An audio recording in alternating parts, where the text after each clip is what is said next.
सब सबको ब्लर हो रहा है। ओके, हाँ हो।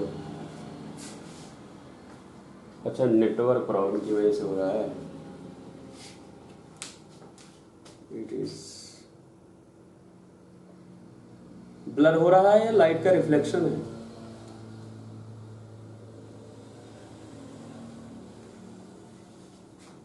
ओके चलो, हाइपोटेंशन हम लोग पढ़ लेते हैं। हाइपोटेंशन, और हाइपोटेंशन के बाद अगर ब्रेन को O2 की कमी होने लगे धीरे धीरे, जो होता है यहाँ पर, क्योंकि यहाँ O2 सप्लाई हो नहीं पाता है, तो ब्रेन को अगर O2 की कमी होने लगेगी तो उसका जो सेंस करने का एक पावर है, तो वो सेंस अल्टर होने लगेगा। कभी उसको कुछ पता चलेगा, कभी कुछ नहीं पता चलेगा, क्योंकि नर्वस सिस्टम को, न्यूरॉन्स को ऑक्सीजन नहीं मिल रहा है, तो वो ठीक से काम नहीं कर पाएंगे।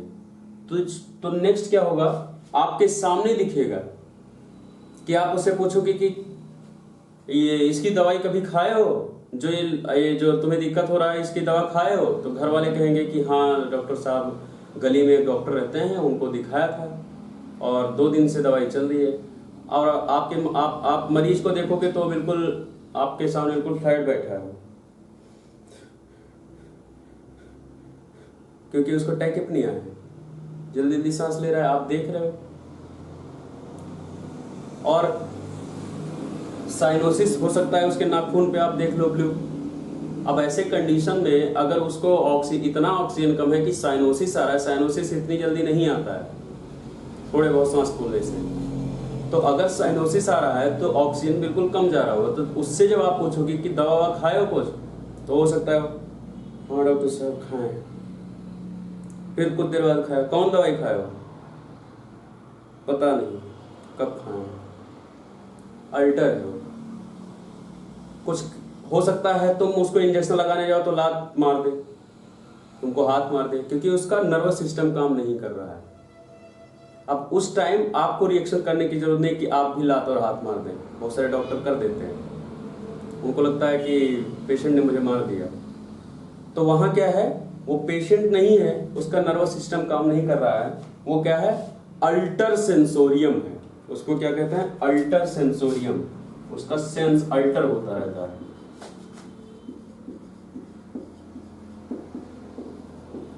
Alter sensorium.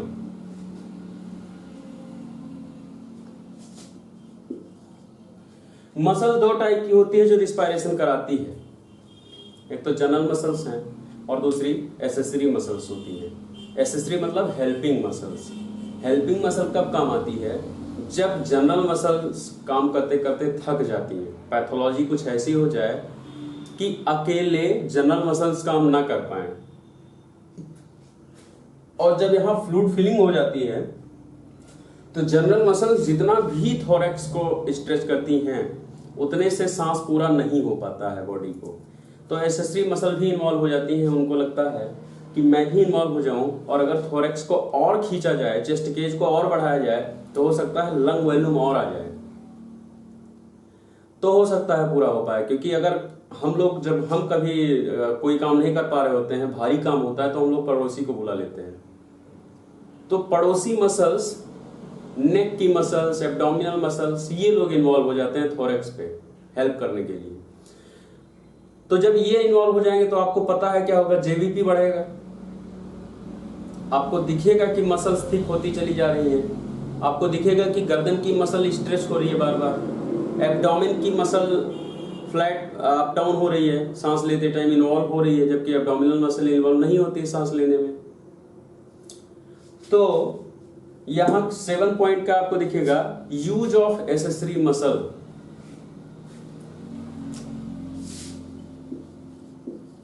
Use of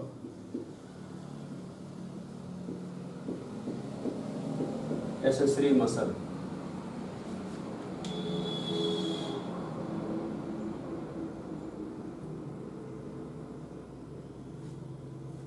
use of accessory muscle. Alter sensorium को ब्रैकेट में लिख देना,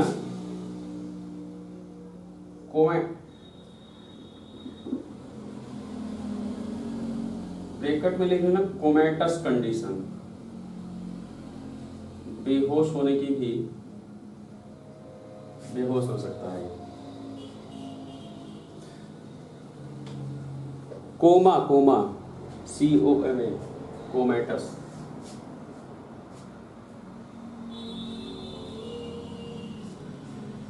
तो ये लगभग साइन है जो हम लोग देख लेते हैं। बाकी हम लोग एग्जामिन जब करते हैं तब क्या क्या मिल सकता है और मैं बताता हूँ। खासकर कंसोलिडेशन शब्द याद है, ये क्या है, ये पोर्शन क्या है, ये क्या है, ये कंसोलिडेशन ही है।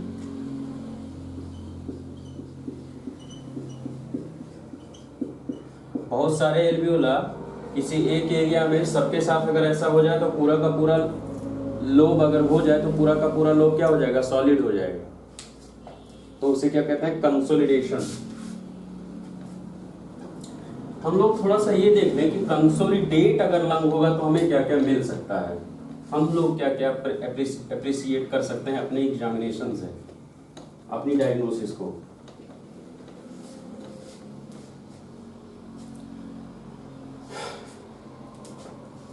परकसन याद है, परकस करना। एग्जामिनेशन के कौन कौन से पॉइंट, जनरल एग्जामिनेशन के कौन कौन से पॉइंट, किप्पा, ये सब याद है। Questioning, inspection, palpation, परकसन, auscultation. आप सबसे पहले पेशेंट से क्वेश्चन करते हैं। जब आप पेशेंट देखने जाते हैं तो आप 5 बातें ध्यान रखते हैं। आप सबसे पहले पेशेंट से क्वेश्चन करते हैं, फिर आप इंस्पेक्ट करते हैं कि इसको है क्या, देखते हैं आंखों से, फिर आप पाल्पेट करते हैं, लीवर, किडनी, जो भी पाल्पेट करना चाहते हैं पाल्पेट करते हैं। उसके बाद परकस करते हैं, परकस करने के बाद ऑस्कल्टेट करते हैं। तो ये पूरा क्रम है जो आप अप्लाई करते हैं पेशेंट एग्जामिनेशन में। ये क्या है, पेशेंट एग्जामिनेशन में। तो हम लोग अप्लाई करेंगे, हम लोग क्वेश्चनिंग अप्लाई कर चुके, इंस्पेक्शन में क्या दिखेगा अप्लाई कर चुके, कि साइनोसिस दिखेगा, कंफ्यूजन दिखेगा, ये सब साइन जो दिखेंगे वो सब इंस्पेक्शन में है। पाल्पेशन, परकसन, ऑस्कल्टेशन, 3 पॉइंट बचा, हम लोग इस पर डिस्कस करेंगे कि इसमें क्या क्या मिलेगा। किसी भी बीमारी में हम लोग 5 पॉइंट इन्वॉल्व करके डायग्नोसिस बनाते हैं। तो बात करते हैं परकसन की।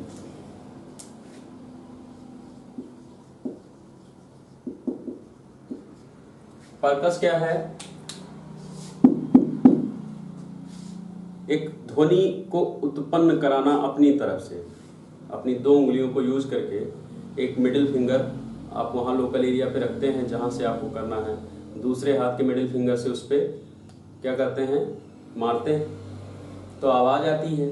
उसको हम लोग क्या कहते हैं, परकसन, परकस साउंड। जो साउंड आती है उसको हम लोग परकस साउंड कहते हैं। 2 टाइप की साउंड वहां से आ सकती है, या तो रिजोनेंट आएगी या फिर डल आएगी। जैसे ढोलक है, एग्जाम्पल देखो, बहुत ध्यान से एग्जाम्पल सुनना। जैसे ये ढोलक है, ये ढोलक है।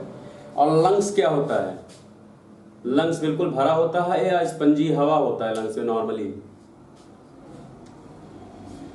और ढोलक क्या होती है, अंदर से ढोलक क्या होती है, अंदर से भरी होती है, खाली होती है। अगर नॉर्मल हो तो हम लोग ढोलक को मान लेते हैं लंग्स है। अब अगर हम लोग ढोलक अगर खाली है तब अगर हम यहां मारते हैं तो जो साउंड आती है तेज डम डम डम वाली, जो जो जो एक गूंजने वाली वॉइस आती है, उसको हम लोग कहते हैं रिजोनेंट वॉइस। परकसन में 2 टाइप के साउंड, 2 टाइप के नॉर्मल साउंड होते हैं, एक तो रिजोनेंट और एक डल। ये दोनों नॉर्मल है। बात वो अलग है कि अलग अलग ऑर्गन पे, बॉडी के अलग अलग पार्ट पे रिजोनेंट और डल आते हैं। तो रिजोनेंट और डल। अब जहां खाली स्थान है, स्पेस वाले एरिया पर रिजोनेंट आएगा, और जहां फील्ड एरिया है वहां पर डल आएगा। डल मतलब कि वहां आप मारे तो कोई आवाज ही ना आए, जैसे ढोलक में आती है वैसी आवाज ना आए, जैसे पत्थर पे आप मारोगे तो कोई आवाज नहीं आएगी, वो क्या है, डल है। किसी लकड़ी पे मारोगे तो आवाज नहीं आएगी, जैसे अगर पेड़ कहीं लगा है कोई और उसके पेड़ पे जाओ तुम हाथ से मारो तो वहां से आवाज नहीं आएगी, डल है वो।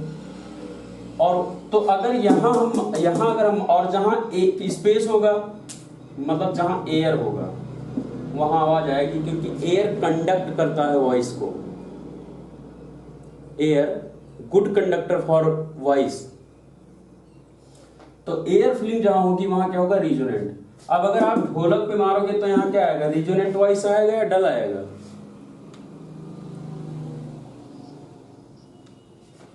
ये रिजोनेंट आएगा। और ये लंग है नॉर्मल लंग, तो ये है रिजोनेंट। अगर लंग नॉर्मल है और उस पर अगर आप परकस करोगे तो रिजोनेंट आएगा। लेकिन अगर इसी ढोलक का ये कवर जो है इसको निकाल कर और आपने इतने एरिया में बालू और सीमेंट और पानी मिलाकर इतना एरिया भर दिया,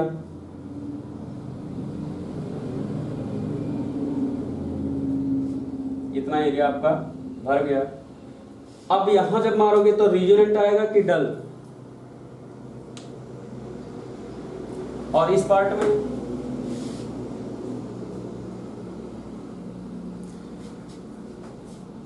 तो जब यहां पर प्लाज्मा फिलिंग हो जाती है तब यहां एयर नहीं रह जाता है, निमोनिया में ये कंसोलिडेट हो जाता है।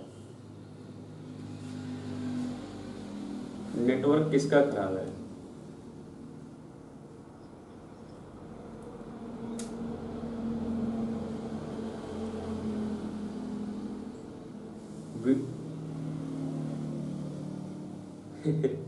अभी ठीक है।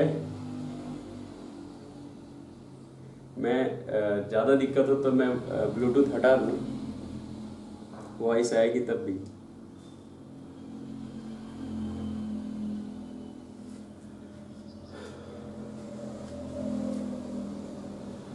बहुत बार आपके वहाँ से भी दिक्कत हो सकती है, हमेशा हो सकता नहीं है कि मेरा ही नेटवर्क ढीला हो।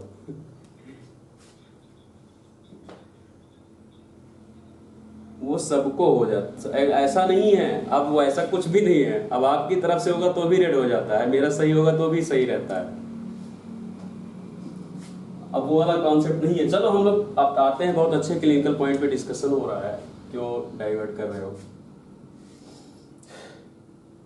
कहाँ था मैं? रिजोनेंट और डल। तो अगर यहाँ पर एक साइड फील्ड है तो यहाँ पर आएगा फीलिंग पे डल और इधर आएगा रिजोनेंट। हम आते हैं अपने लंग्स पे। अब अगर एल्वियोला पहले जब फिजियोलॉजिकल था तो ये क्या था, कौन सा पार्ट? ये वाला पार्ट था, एयर फीलिंग। यहाँ स्पेस्ड एरिया था एल्वियोला पे। अब जब आप इस पे परकस करते तो यहाँ पे रिजोनेंट साउंड आना चाहिए। आप जब चेस्ट पर परकस करोगे तो यहाँ रिजोनेंट साउंड आता है, डम डम की आवाज आती है। मतलब वो ऐसा नहीं आएगा कि ढोल जैसा आप बजा दोगे उसको, कि आपके यहाँ भागवत और ऐसा कुछ है और पता चले आप अपना सीना ही बजाने लग जाओ, ऐसा बिल्कुल नहीं हो सकता है। लेकिन डल नहीं आता है, डल नहीं आएगा, एक गूंजने वाली वॉइस जनरेट होती है। और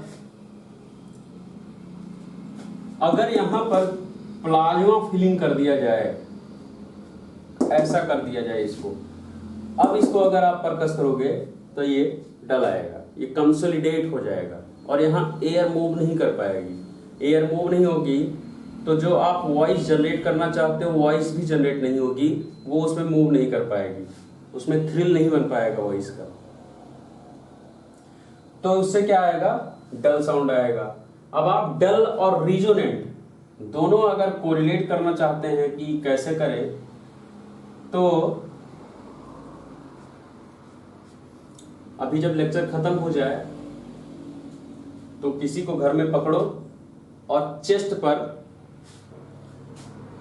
एक बार लेफ्ट चेस्ट पे परकस करो कार्डियक सिलहट को छोड़ के, क्योंकि कार्डिया नीचे आ जाएगा तो फीलिंग आ जाएगी, क्योंकि कार्डिया पे डल आएगा। वहाँ कार्डिया में एयर फीलिंग नहीं है, उसमें पानी भरा होता है, पानी में हमेशा डल आएगा। अपर इस एरिया में, लगभग इस एरिया में जहाँ एयर फीलिंग है वहाँ पर। अच्छा, दूसरा कॉन्सेप्ट ये है कि ये जो एरिया स्पेस्ड है, इस ढोलक के अंदर आप इसको फिल ना करें।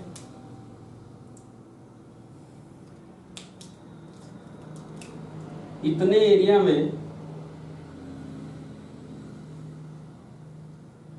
बिल्कुल कवरिंग पे, इतने एरिया में बिल्कुल यहां कवर पे चिपका के ईंट रख दीजिए।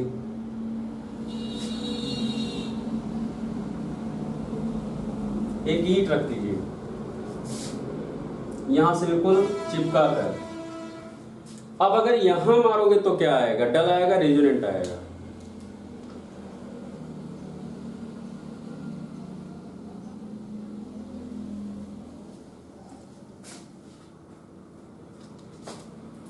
जो यहां है, आपने ईंट को क्या किया है, बिल्कुल जो इसका टिम्पैनिक मेम्ब्रेन कह सकते हो, जहां पर हम लोग मारते हैं, जहां से आवाज जनरेट होती है, यहां पर हम लोगों ने एक ईंट सेटल कर दिया है।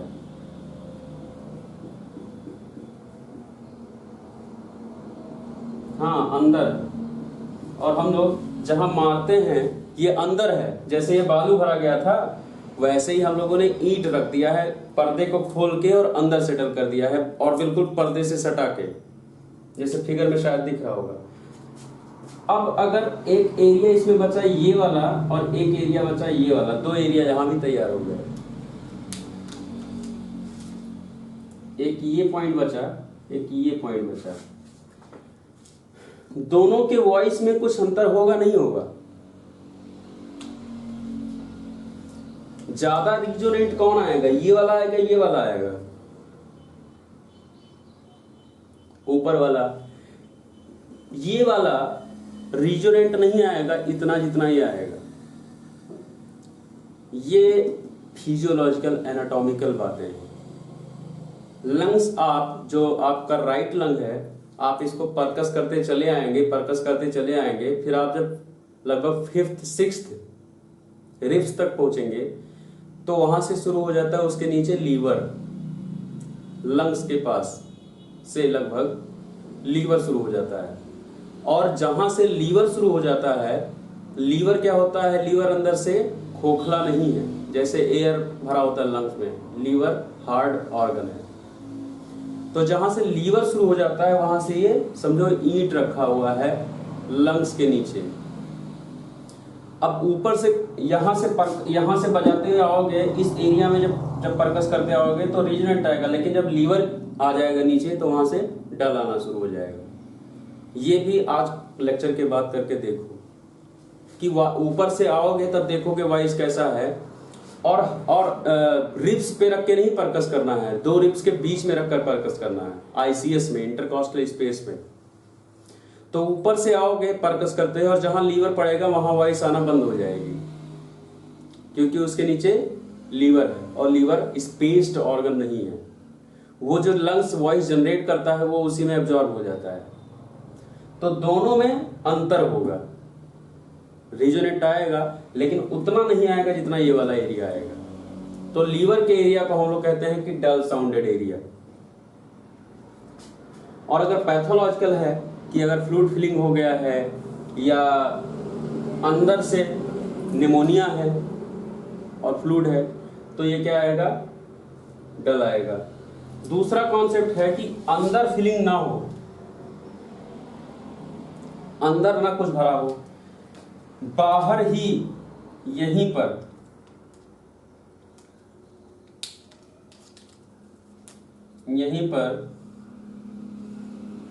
दो मोटे मोटे ईंट रख दिए जाएं, बाहर रख दिए जाएं पर्दे के पास, इसी में जोड़ दिया जाए। भले ही अंदर ठीक है सब कुछ, लेकिन बाहर दो ईंट रख दिया गया है, अब आप यहां जब इसको मारोगे तो रीजोनेंट आएगा कि डल आएगा? डल आएगा।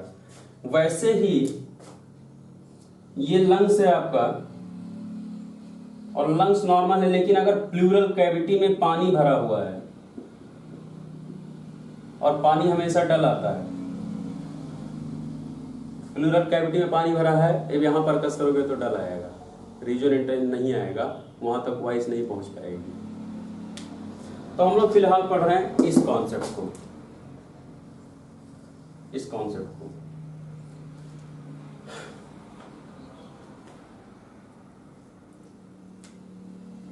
अगर यहां पर किसी एक एरिया में ट्यूमर का ग्रोथ हो जाए तो भी जहां ट्यूमर होगा वहां पर डल आएगा। तो सब मिलाकर यह है कि कोई पैथोलॉजी ऐसी हो जहां पर एयर ना रह जाए लंग्स में, तो जिस एरिया में लंग नहीं रहेगा वहां, सॉरी एयर नहीं रहेगा वहां पर डल आएगा। तो परकशन में जब हम परकस करेंगे तो हमें नॉर्मली क्या मिलता है? रीजोनेंट की डल लंग्स में, नॉर्मल रीजोनेंट मिलता है, except the liver portion and cardiac cell heart, वो क्या आएगा?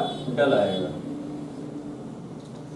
लेकिन हम लोग उस पोर्शन को एग्जामिन नहीं करते हैं लंग्स को देखने के लिए, उस एरिया को छोड़कर हम लोग देखते हैं, परकस करते हैं, तो वो नॉर्मल रीजोनेंट आता है। लेकिन अगर उसके अंदर फ्लूइड फिलिंग हो जाएगी तो एयर नहीं रह जाएगा, तो क्या आएगा?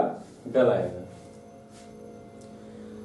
तो कॉन्सेप्ट क्या है कि जब हम लोग एग्जामिनेशन करते हैं कंसोलिडेशन के लिए, और हम देखना चाहते हैं कंसोलिडेशन है कि नहीं है, तो अगर लंग